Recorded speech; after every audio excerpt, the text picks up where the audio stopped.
हाय दोस्तों, आपका मेरे चैनल पे फिर से स्वागत है। और दोस्तों, आज की इस वीडियो में मैं बहुत ही महत्वपूर्ण मुद्दे पे चर्चा करूंगा, तो कृपया करके इस वीडियो के अंत तक बने रहिएगा, क्योंकि काफ़ी महत्वपूर्ण जानकारी है इस वीडियो के माध्यम से मैं आप तक पहुंचाने जा रहा हूं। हाँ, तो दोस्तों बेसिकली आपने जैसे टाइटल देख लिया होगा कि इस वीडियो में मैं बेसिकली आपसे एफ पे चर्चा करूँगा। और बेसिकली जो डेंसिटी को लेके क्वेश्चंस उठते हैं लोगों के माइंड में, उसके ऊपर ही आज की जो चर्चा है वो आधारित रहेगी। तो देखिए दोस्तों, आपने देखा होगा हाल फिलहाल में काफ़ी सारे प्रोजेक्ट्स आ रहे हैं, स्पेशली गुड़गांव की रियल एस्टेट की अगर हम बात कर रहे हैं तो यहाँ पे आपने देखा होगा बैक टू बैक बहुत से प्रोजेक्ट आ रहे हैं। और दिन पर दिन नए लॉन्चेस दिख रहे हैं। तो आपने ये भी एक चीज़ नोटिस की होगी कि ये जो नए लॉन्चेस आ रहे हैं, फ्लैट साइजेस तो ठीक ठाक आ रहे हैं, बट यहाँ कहीं ना कहीं डेंसिटी काफ़ी हाई देखने को मिल रही है। अब डेंसिटी कैसे कैलकुलेट करते हैं? देखिए, डेंसिटी कैलकुलेट करने का बहुत सिंपल सा फार्मूला है। जितने नंबर ऑफ फ्लैट हैं और जितना एरिया है उससे आप डिवाइड करके देख लें तो आपको पर एकड़ जो भी है फ्लैट नज़र आएंगे, तो उससे एक डेंसिटी का अनुमान आता है। और जो कि अगर हम पहले वाले प्रोजेक्ट से कंपेयर करते हैं, जो पहले प्रोजेक्ट आए से आज से 10 से 15 साल पहले, 15-20 साल पहले, तो उनसे अगर कंपेयर करें तो बहुत ही अधिक है। तो इसके पीछे क्या कारण है? और एफएआर क्यों बढ़ाती जा रही गवर्नमेंट, इसके पीछे क्या कारण है? तो मेन जो चर्चा है आज इन्हीं बिंदुओं पे आधारित रहेगी। तो देखिए दोस्तों, जैसे कि आपको पता है, समय जैसे जैसे बीतता जा रहा है, जो ज़मीन है वो रिसोर्स जो है वो लिमिटेड है। ज़मीन का आपको पता है कि ज़मीन जो जगह है वो लिमिटेड है, ये बढ़ाई नहीं जा सकती। तो भी हमारे बुज़ुर्ग कहते थे कि भाई, अगर अपना जड़ से मकान हो तो उसकी जैसी कोई बात नहीं, क्योंकि ज़मीन है आपके पास। बट देखिए, ज़मीन जो आने वाले समय है या फिर जो अभी चल रहा है समय, इसमें आपके बहुत लोगों की जेब से बाहर हो गई है।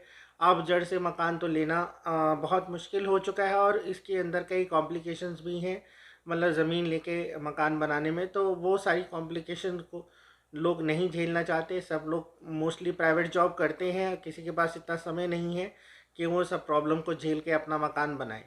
तो इसके लिए अब ये बिल्डर्स फ्लोर्स का चलन आ गया, बिल्डर्स ज़्यादा हावी हो गए, अब नए से नए प्रोजेक्ट्स आ रहे हैं। और हाल फिलहाल में अगर आपने देखा कि ये जो जैसे जैसे समय बीतता जा रहा है, तो रूम साइजेस भी छोटे हो रहे हैं और डेंसिटी काफ़ी ज़्यादा हो रही है।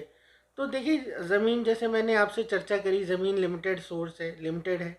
तो जैसे जैसे प्रोजेक्ट आएंगे, ज़मीन की जो वैल्यू है धीरे धीरे बढ़ती जा रही है। हर साल आपने देखा कि एक प्लॉट था या एक ज़मीन थी, एक साल पहले वहाँ पे क्या रेट था, आज लगभग क्या रेट है। तो आपने देखा होगा कि प्लॉटों के रेट में, और ख़ासकर गुड़गांव मार्केट की अगर हम बात करते हैं, तो कोविड के बाद काफ़ी उछाल आया। हालांकि अभी ये मार्केट स्टेगनेंट है, बट वो इतना उछाल था कि मतलब उसको कवर अप करना मतलब बिल्डर्स के लिए भी बहुत मुश्किल था, क्योंकि बिल्डर्स को भी लैंड कॉस्ट कहीं ना कहीं पे बेयर करनी पड़ती है। जब वो कोई बिल्डिंग कंस्ट्रक्ट करते हैं तो लैंड कॉस्ट उसमें मेजर पार्ट रखती है। और ख़ासकर कोविड के बाद तो कंस्ट्रक्शन मटेरियल की भी किल्लत हुई, और कंस्ट्रक्शन मटेरियल भी आपको पता ही है कि कहाँ से कहाँ पहुँच गई वैल्यू। तो उस हिसाब से देखा जाए, जहाँ ज़मीन बढ़ गई, ज़मीन की कॉस्टिंग बढ़ गई, कंस्ट्रक्शन की कॉस्ट बढ़ गई, तो बिल्डर को अपने प्रॉफिट मार्जिन्स जो निकालने, वो कैसे निकालेगा? तो इसीलिए वो बिल्डर जो है वो गवर्नमेंट से जाके अनुरोध करते हैं कि फ़िलहाल हमें जो एफएआर है, फ्लोर एरिया, जो फ्लोर एरिया रेशियो जो होता है कवरेज का, वो बढ़ाया जाए, जिससे वो लिमिटेड जगह पे ज़्यादा से ज़्यादा मतलब टावर्स बना पाएँ, या फिर ज़्यादा से ज़्यादा फ्लैट बना पाएँ, जिससे उनका जो प्रॉफिट मार्जिन है वो कहीं ना कहीं कम ना हो, या वो जितना रखा था उतना सस्टेन रहे, जो भी उनका अनुमान था। तो इसके लिए गवर्नमेंट भी देखिए कार्य करती है, एफएआर बढ़ाती है। आपने देखा होगा हाल फिलहाल में 2-3 बारी एफएआर जो है बढ़ चुकी है हरियाणा में, स्पेशली गुड़गांव की अगर हम बात करते हैं। तो इसका आप लोगों को देखा भी होगा आपने, हाल फिलहाल में कुछ अफोर्डेबल फ्लैट्स भी ऐसे हो रहे हैं जो एफएआर बढ़ने के कारण उनमें भी बिल्डर को कहीं ना कहीं मौका दिख रहा है, और उसमें भी फ्लैट्स वो बढ़ा रहे हैं। हाल फिलहाल में जैसे आपने 63A में सिग्नेचर के फ्लैट्स देखें, जहाँ पे एफएआर बढ़ने के कारण कुछ फ्लैट उन्होंने लॉन्च किए। फिर आपने उन्हीं का ही प्रोजेक्ट, सिग्नेचर का ही प्रोजेक्ट देखा होगा। तो ऐसा और भी आपको देखने को इन फ्यूचर मिल सकता है, जो इससे इस तरह से जहाँ पे फ्लोर एरिया रेशियो जो बढ़ाया जा रहा है, स्पेशली अफोर्डेबल हाउसिंग में। तो इसका खास इम्पैक्ट है फ्लो अफोर्डेबल हाउसिंग और डेंस कर दी गई। गवर्नमेंट चाहती है कि अफोर्डेबल हाउसिंग के प्रोजेक्ट्स आएँ, बट फिर भी बिल्डर्स अभी तैयार नहीं है। आपने देखा होगा कि फ़िलहाल फ्लो अफोर्डेबल हाउसिंग के जो प्रोजेक्ट्स हैं वो ना के बराबर आ रहे हैं, इक्का दुक्का आ रहा है प्रोजेक्ट। और अगर कोई आता भी है तो वो नया डेवलपर आता है, तो जिस पे हमें थोड़ा सा वैसे भी एक डर सा रहता है मन में कि पता नहीं है डेवलप करेगा नहीं बना पाएगा, कैसे करेगा कैसे नहीं करेगा। तो ये सारी इश्यूज हैं दोस्तों। बेसिकली जो लैंड कॉस्ट है, लैंड की लिमिटेड, एक लैंड लिमिटेड रिसोर्स है, तो उसी के कारणवश ये सब कुछ होता है और हाई डेंसिटी प्रोजेक्ट आपको दिखेंगे। और देखिए वही मैं कहानी अगर आपको एक एग्जांपल के तौर पे, या मतलब एक चीज़, हाँ ये एग्जांपल के तौर पे बताऊं तो बेसिकली अगर आपके पास लिमिटेड बजट है, अनलिमिटेड बजट है और आप चाह रहे हैं कि भी मुझे खुला भी घर मिल जाए, तो देखिए आपको फिर पुरानी सोसाइटी में ही जाना पड़ेगा, वहीं कॉम्प्रोमाइज़ करना पड़ेगा जो आज से 8 से 10 साल पुरानी है, क्योंकि वहीं पे आपको ये खुले मकान मिल सकते हैं। अब हाल फिलहाल में जो जिस तरह से ज़मीन महंगी हो चुकी है, जिस तरह से प्रोजेक्ट डेंस आ रहे हैं, तो आपको हाँ नई कंस्ट्रक्शन में तो देखिए उस तरह के खुले मकान नहीं मिलेंगे, और अगर आपको कहीं मिल भी रहा होगा तो उसकी कॉस्ट कहीं ना कहीं आपको काफ़ी अच्छी खासी बेयर करनी पड़ेगी। तो अभी जैसे लो डेंसिटी की अगर हम बात करें तो काफ़ी लो डेंसिटी पे एक 37D में प्रोजेक्ट आया हुआ है जिसका नाम बेसिकली नवराज द अंतालिया करके है। और ये नया ही डेवलपर है वैसे, बट फाइनेंशियली साउंड है डेवलपर। तो मुझे नहीं लगता कि कोई यहाँ पे आपको पोजीशंस को लेके कोई दिक्कत होगी। तो अगर किसी को लो डेंसिटी प्रोजेक्ट पसंद है तो वो उस प्रोजेक्ट को दे सकता है, क्योंकि इसमें मात्र 40 फ्लैट है पर एकड़, 5 से 5.25 एकड़ का टोटल ये प्रोजेक्ट का लैंड है, और जिसमें आपको सिर्फ 200 फ्लैट देखने को मिलेंगे। तो काफ़ी लो डेंसिटी है आज के समय के हिसाब से। तो जो लेटेस्ट कंस्ट्रक्शन के साथ जाना चाहते हैं और लो डेंस प्रोजेक्ट देख रहे हैं, ज़्यादा शोरगुल नहीं पसंद है, ज़्यादा भीड़ भाड़ नहीं पसंद है, तो वो इस प्रोजेक्ट को कंसिडर कर सकते हैं। अन्यथा बहुत से अच्छे प्रोजेक्ट अभी हाल फिलहाल चल रहे हैं जिनको डेंसिटी से कोई ज़्यादा लेना देना नहीं। जैसे हाल फिलहाल में गोल्फ स्टेट 2 की अगर हम बात करें, जिसके गोल्फ हिल जो सेक्टर 79 में M3M द्वारा लॉन्च किया गया है, तो अगर इसकी बात करें तो ये भी एक अच्छा प्रोजेक्ट है, बहुत ही अच्छे अपने अपने आप में प्रोडक्ट है। ऑल्दो जगह के हिसाब से अगर हम बात करें तो कहीं ना कहीं रेट थोड़ा सा ज़्यादा लगता है, बट अगर हम प्रोडक्ट की बात करते हैं तो रेट जो इसका काफ़ी जस्टिफाइड है। हालांकि अभी सुनने में आ रहा है कि 1000 रुपये पर स्क्वायर फीट शायद बिल्डर बढ़ा रहा है या बढ़ा दिया है, तो भी अगर हम 12,000 के रेट में भी अगर हम चीज़ें आज के समय में इस प्रोजेक्ट में बाय करते हैं तो आने वाले समय में आपको ये एक अच्छा खासा रिटर्न दे के जाएंगी, इसकी तो श्योरिटी है। तो दोस्तों ऐसे ही चर्चा आगे बढ़ाते हैं। तो देखिए आपको मोटा मोटा तो मैंने समझाया कि भी हाई डेंसिटी क्यों आ रहे हैं प्रोजेक्ट, और क्योंकि लैंड कॉस्ट बढ़ चुकी है, कंस्ट्रक्शन कॉस्ट बढ़ चुकी है, तो प्रॉफिट मार्जिन जो हैं बिल्डर को कहीं ना कहीं से तो निकालने हैं, तो इसलिए वो नंबर ऑफ़ फ्लैट्स बढ़ा रहे हैं जिससे कि उनका प्रॉफिट मार्जिन निकल पाए। और एफएआर जो बढ़ा रही है वो गवर्नमेंट बढ़ा रही है। और एफएआर क्यों बढ़ा रही है? गवर्नमेंट भी बिल्डर्स की डिमांड को, बिल्डर्स की सुझाव को देखते हुए बढ़ाती है एफएआर।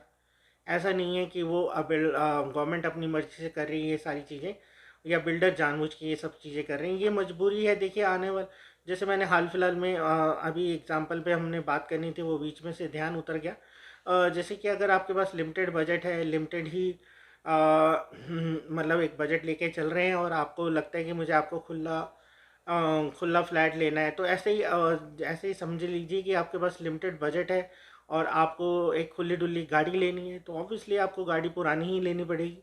नहीं तो अगर लिमिटेड बजट में तो आपको पता है नई जो आएगी, हो सकता है वो हैचबैक या सेडान टाइप आए। आपको अगर कोई एसयूवी एमयू टाइप लेनी है तो उस बजट में आपको ऑब्वियसली पुरानी के ऊपर ही जाना पड़ेगा। तो उसी तरह से फ्लैटों में है कि बड़ा फ्लैट लेना है तो पुराने प्रोजेक्ट्स में आप जाइए अगर आपका बजट लिमिटेड है, और अगर आपका बजट अच्छा है तो आप नए प्रोजेक्ट में भी जा सकते हैं। ऐसा नहीं है कि नए प्रोजेक्ट नहीं आ रहे, जैसे हाल फिलहाल मैंने नवराज की चर्चा करी, तो ऐसा ही है, ऐसे आते रहेंगे बट बहुत लिमिटेड हो जाएंगे।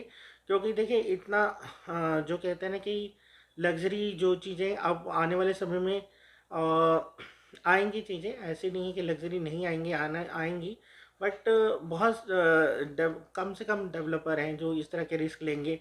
अच्छे अच्छे डेवलपर ही रिस्क लेंगे कि हाँ इस तरह से आपको लो डेंस प्रोजेक्ट दिया जाए, और जिसकी कॉस्ट भी उनको एक अच्छी खासी रखनी पड़ेगी, ऑब्वियसली कॉस्ट तो रिकवर करनी है।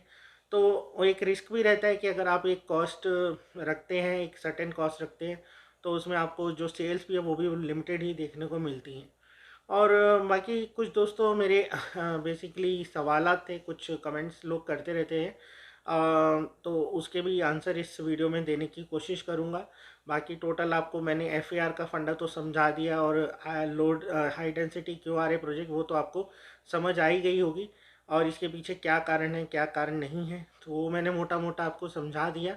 तो वो आपको तो क्लैरिटी हो गई होगी। अगर आप को क्लियरली समझ आ गया तो आप इस वीडियो में एग्रीड लिख सकते हैं, और अगर नहीं समझ आया तो आप मुझे और कमेंट कर सकते हैं, मैं और ब्रीफली भी आपको नेक्स्ट वीडियो के माध्यम से समझा सकता हूँ। और बाकी दोस्तों कुछ सवाल थे, कुछ क्वेश्चंस थे जो मेरे से काफ़ी टाइम से ऑडियंस पूछ रही थी, तो उसको भी मैं कवर अप करने की कोशिश कर रहा हूँ इस वीडियो में। तो देखिए दोस्तों, कुछ लोग पूछ रहे थे कि भी सर हमारा आशियाना में तो हमने मिस कर दिया, तो एसएस का जो प्रोजेक्ट आया हुआ है तो वो कैसा रहेगा कैसा नहीं रहेगा, एसएस के प्रोजेक्ट में हम अप्लाई कर सकते हैं, क्योंकि अप्रॉक्सीमेटली 3 BHK का बजट दोनों का आसपास ही था। तो देखिए दोस्तों, मैं जहाँ तक बताऊँ कि एसएस और आशियाना दोनों ही अपने आप में अच्छे प्रोजेक्ट थे। आशियाना जो है वो बिल्डर की रेपुटेशन के हिसाब से बहुत अच्छा प्रोजेक्ट है, और एसएस जो है वो लोकेशन के हिसाब से बहुत अच्छा प्रोजेक्ट है। वो बिल्डर की रेपुटेशन एसएस की उतनी अच्छी नहीं है, बट लोकेशन एसएस की अगर हम आशियाना से कहीं कंपेयर करते हैं तो बहुत अच्छी है। और अगर आपको लोकेशन और कंस्ट्रक्शन की भी बात करें तो कंस्ट्रक्शन भी जो एसएस में है, हाल फिलहाल में सुनने में आया कि माइवन कंस्ट्रक्शन यूज़ करेंगे, और यहाँ पे ब्रिक्स कंस्ट्रक्शन है। तो अगर हम कंस्ट्रक्शन अगर वो माइवन ही होती है एसएस में, जो कि ये लोग क्लेम कर रहे हैं, तो थोड़ा सा एडवांटेज एसएस को यहाँ पे भी रहेगा। तो और कॉस्टिंग की बात करें, पेमेंट प्लान की करें, तो ऑब्वियसली एसएस के वो ज़्यादा अट्रैक्टिव है आशियाना से। आशियाना में आपको थोड़ा सा बाउंड कर दिया है, कुछ सेल करने के लिए भी एग्रीमेंट है कि आप एग्जिट नहीं कर सकते फॉर द टाइम बिंग। तो एसएस में ऐसी चीज़ें नहीं हैं। बाकी डेवलपर के, अगर आप सिर्फ डेवलपर कौन या ब्रांड के नाम पे जाना चाहते हैं तो आशियाना ही फर्स्ट चॉइस ही आपकी होनी चाहिए। और अगर आप इन चीज़ों को इग्नोर करके बाकी प्रोडक्ट और प्रोडक्ट की वैल्यू के हिसाब से चीज़ें देख रहे हैं तो वो आपके लिए एसएस ज़्यादा बेटर रहेगा। तो ये ओवरऑल छोटा सा एक कंपैरिजन था, जो मेरे हिसाब से आपको ये काफ़ी क्लैरिटी देगा, क्योंकि बहुत लोगों के दिमाग में ये क्वेश्चन उठते हैं कि भाई हमें एसएस के साथ जाना था या ऐसे आशियाना के साथ जाना चाहिए था। तो ये काफ़ी लोगों की क्वेरीज थी, काफ़ी लोगों के डाउट थे, तो वो भी मैंने आपको इस छोटे से कंपैरिजन से ही, शॉर्ट सा कंपैरिजन है, काफ़ी हद तक समझा दिया होगा जो कि कहाँ पे आपको जाना चाहिए। अगर आप ब्रांड, मैं फिर एक संक्षेप में बता देता हूँ, ब्रांड को ज़्यादा तजब्बो दे रहे हैं, तवज्जो दे रहे हैं तो आशियाना। अगर आप ब्रांड के अलावा बाकी प्रोडक्ट टू वैल्यू अगर आप देख रहे हैं तो आप एसएस को ज़्यादा तवज्जो दे सकते हैं। तो चलिए दोस्तों, इस वीडियो में इतना ही था। मैं आशा करता हूँ आपको ये वीडियो में जो भी मैंने जानकारी दी है वो आपको पसंद आई होगी, और कहीं ना कहीं आपके जीवन काल में काम ज़रूर आएगी। और काफ़ी लोगों के क्वेश्चन थे, काफ़ी लोगों के डाउट थे कि भी लो डेंसिटी क्यों नहीं आ रहे प्रोजेक्ट, हाई डेंस क्यों आ रहे, वो आपको मैंने काफ़ी हद तक क्लियर कर दिया। और आने वाले समय में आपको और हाई डेंस प्रोजेक्ट देखने को मिल सकते हैं। जैसे जैसे लैंड कॉस्ट बढ़ेगी, लो डेंसिटी वाले तो प्रोजेक्ट बहुत कम आएंगे, और लो डेंसिटी वाले प्रोजेक्ट आएंगे तो वहाँ पे आपको अच्छी खासी जेब ढीली करनी पड़ेगी। तो चलिए दोस्तों, अब इस वीडियो को यहीं पे अंत कर देते हैं, और अब आपको जल्द मिलेंगे इसी तरह के इन्फॉर्मेटिव और नॉलेजेबल वीडियो के साथ। तब तक के लिए दोस्तों, bye bye and take care.